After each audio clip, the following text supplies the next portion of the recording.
Hello বন্ধুরা, welcome to another ভৌতিক গল্প। আজকে আমরা শীতের রাতের একটি ছোট্ট মেয়ের গ্রাম থেকে হারিয়ে যাওয়ার গল্প শুনবো।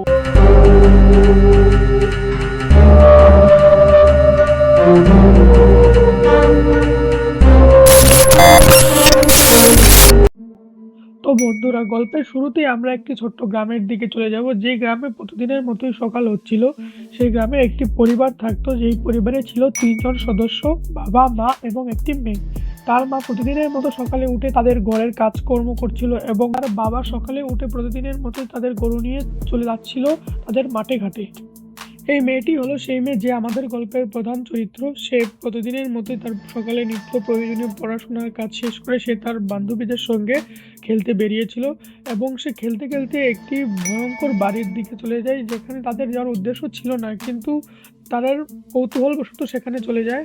এখানে তাদের সঙ্গে যে ঘটনাটি ঘটেছিল সেটা হলো, তারা দুই বান্ধবী তারা গ্রামের রাস্তায় ঘুরতে ঘুরতে হঠাৎ একটি ভৌতিক বাড়ির তাদের চোখের সামনে পড়লো এবং তারা কৌতূহলবশত সেই বাড়িটির ভিতরে প্রবেশ করলো।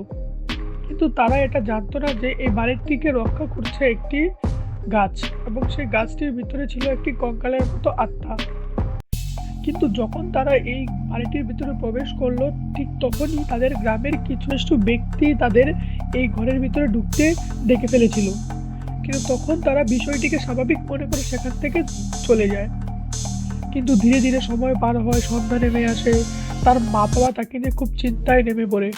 যখন তাদের বাড়ির সামনে দিয়ে যাচ্ছিল, তখন সেই মেয়েটির হারিয়ে যাওয়ার কথা শুনতে পায় এবং তার মা এবং তার বাবা তখনই সেই বাড়ির উদ্দেশ্যে রওনা হয় সেই সন্ধ্যার সময়ই।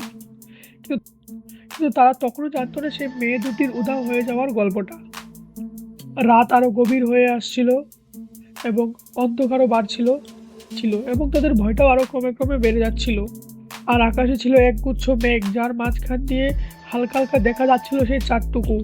এবং এই পরিবেশ দেখে মনে হচ্ছিল যেন এখনই পৃথিবীটা ধ্বংস হয়ে যাবে। কিন্তু তারা তখনও জানতে পারছিল না তাদের মেয়েদের উধাও হয়ে যাওয়ার গল্পটা।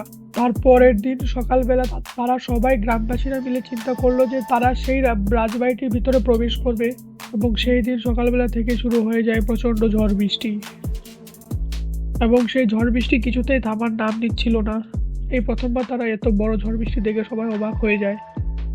তারা সবাই ধরেই নিয়েছিল যে সেই বাড়িতে থাকা সেই আত্মাটি তাদের মেয়ে দুটি নিয়ে মেরে ফেলেছে এবং তারপর থেকে সেই মেয়ে দুটির খোঁজ আর পাওয়া যায়নি।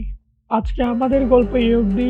নেক্সটের গল্প শুনতে হলে আমাদের চ্যানেলকে সাবস্ক্রাইব করুন আর শেয়ার করো তোমাদের বন্ধুদের কাছে, তারা এইসব ভৌতিক গল্প শুনতে ভালোবাসে।